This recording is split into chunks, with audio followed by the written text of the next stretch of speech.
Shalom, shalom. Merci Seigneur pour ta grâce sur nos vies. Alléluia.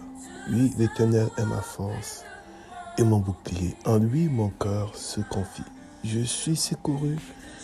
J'ai de la détresse dans le cœur et je le loue par mes chants. Ce matin encore, je le loue par mes chants. En lui, je me confie. L'Éternel est notre secours. L'Éternel est le berger par excellence. L'Éternel est celui qui nous délivre de toutes nos frayeurs. Et ce matin encore, par sa grâce, nous sommes debout. Nous sommes debout pour lui dire merci. Pour lui dire, tu es notre Seigneur, tu es notre Dieu. En toi, nous nous confions. Dans notre lancée, n'est-ce pas, sur le partage de la crainte de l'Éternel. Nous pouvons, n'est-ce pas, nous régaler de cette grâce qui est encore là. Et parce que la grâce de Dieu est encore présente et nous pouvons nous approcher de lui avec un cœur tout tremblant, un cœur reconnaissant, un cœur humble, un cœur aimant, un cœur qui lui dit, Éternel, tu es mon Dieu, en toi je me confie. Éternel, tu es ma force, vers toi je me tourne ce matin. Éternel, tu es mon refuge, en toi je puise, alléluia, mes ressources. En toi je puise ma force. De qui aurais-je peur? De qui aurais-je crainte? L'Éternel est mon berger. L'Éternel est ma forteresse. L'Éternel est mon refuge. Alléluia. Merci Seigneur. Merci Seigneur. Merci Seigneur. Merci Seigneur. Merci Seigneur. Merci Seigneur. Oui, Père, quand je suis dans la crainte, en toi, je me confie. Quand les eaux m'envahissent, en toi, je me confie. Alléluia.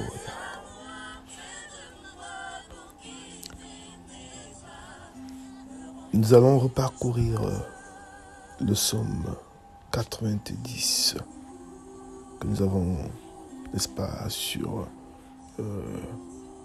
laquelle nous avons commencé notre lancée.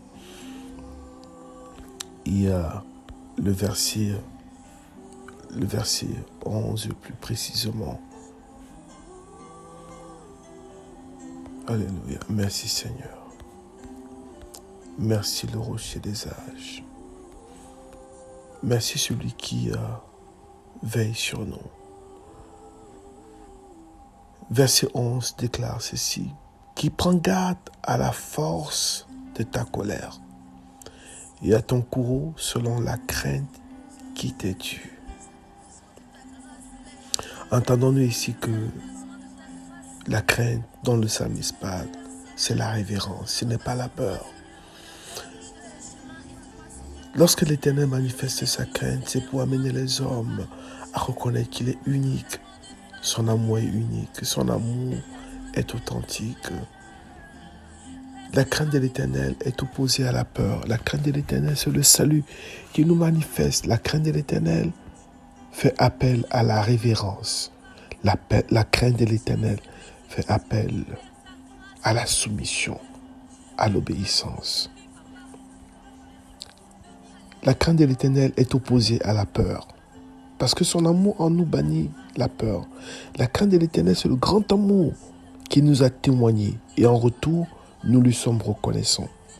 Dans une relation où la crainte est présente, c'est une relation faussée d'avance. C'est une relation qui n'est pas authentique. C'est une relation qui n'a pas de vie.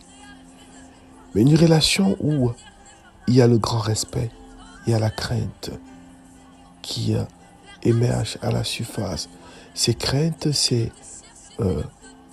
l'amour, c'est le respect.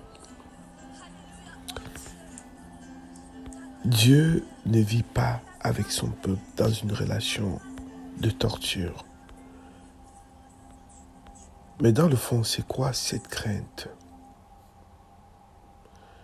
Il dit dans le psaume 86, verset 11, « Enseigne-moi tes voies, ô Éternel, je marcherai dans ta fidélité. Dispose mon cœur à la crainte de ton nom. » Je ne peux pas craindre son nom si je n'ai pas la révérence de qui il est. Si je n'ai pas la révélation de qui il est, il me sera impossible de marcher dans ses voies. Et la révélation, c'est cette relation qui se bâtit dans l'intimité, dans la communion, dans le respect.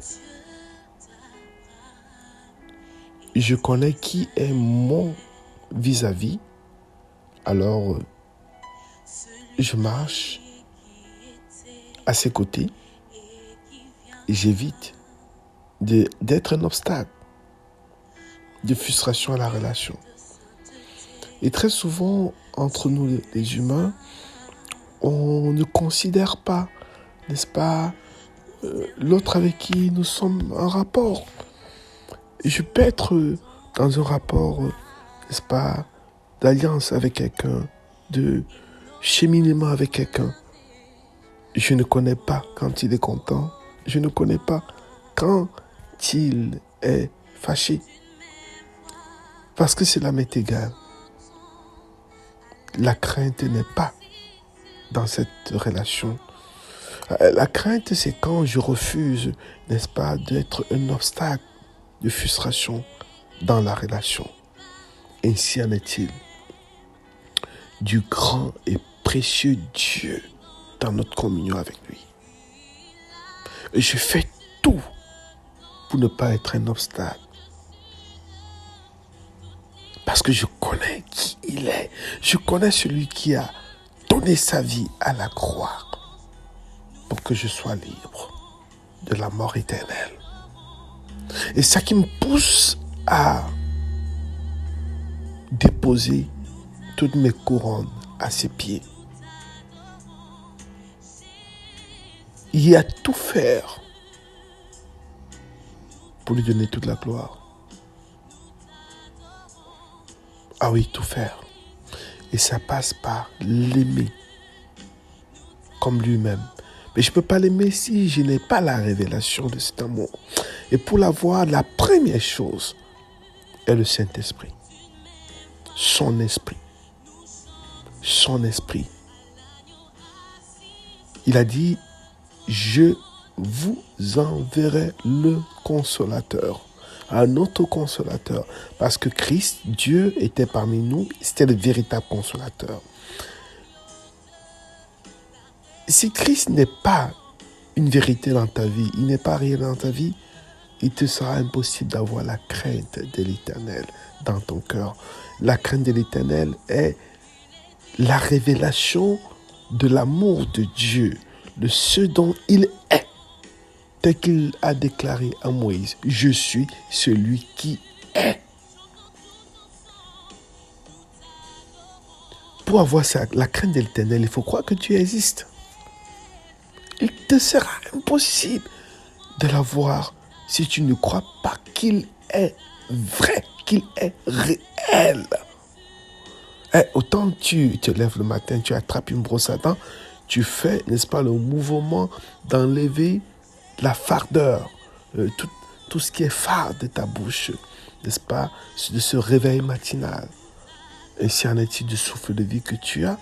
Ainsi en est-il, n'est-ce pas, de cette communion avec Dieu, de cette révérence.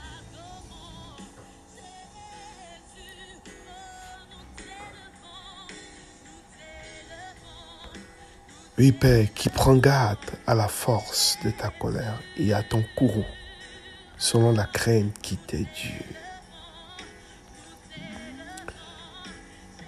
Je peux te dire ce matin, si Christ n'est pas dans ton cœur, fais appel Sans la crainte de l'Éternel, tu ne peux avoir de véritable sagesse. Reconnaître que Dieu existe, c'est le chemin véritable de la restauration dans ta vie, de la véritable restauration. Car la crainte de l'Éternel est le commencement de la sagesse. Tous ceux qui l'observent ont une raison saine. Sa gloire subsiste à jamais. Tous ceux qui l'observent, tous ceux qui prennent soin de reconnaître qu'il n'y a qu'un seul Dieu, ont une raison saine. Waouh!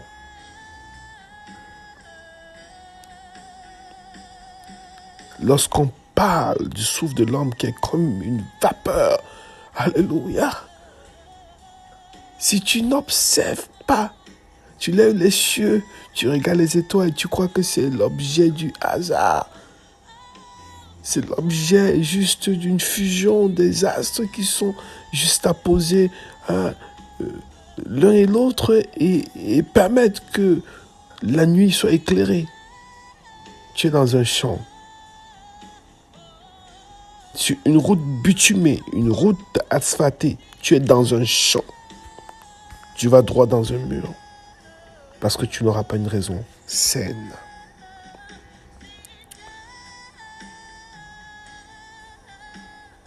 Lorsque la crainte de l'Éternel est dans ton cœur, c'est alors que la peur disparaît. Oui, lorsque la crainte de l'Éternel est dans ton cœur, c'est alors que la peur disparaît. Seigneur, merci parce que mon cœur est bâti en toi. Je ne crains aucun mal. Je ne crains aucun fléau. Parce que ton amour est dans ma vie. La crainte de l'Éternel, c'est reconnaître qu'il y a un Dieu, qu'il existe. Et en Jésus-Christ, il est authentique, il est vrai. Jésus, quand tu déclares que tu es le chemin, la vérité et la vie, il n'est pas donné à toute la création de le comprendre. Il est donné à ceux qui ont ton esprit de le recevoir et de déposer tout bagage, tout raisonnement à tes pieds. Seigneur, merci parce que la création soupire encore aujourd'hui après toi. Et nos cœurs se tournent vers toi pour te dire, nous t'aimons, nous t'aimons, nous t'avons choisi. En fait, c'est toi qui nous as choisi le premier pour que nous marchions selon tes préceptes. Amen.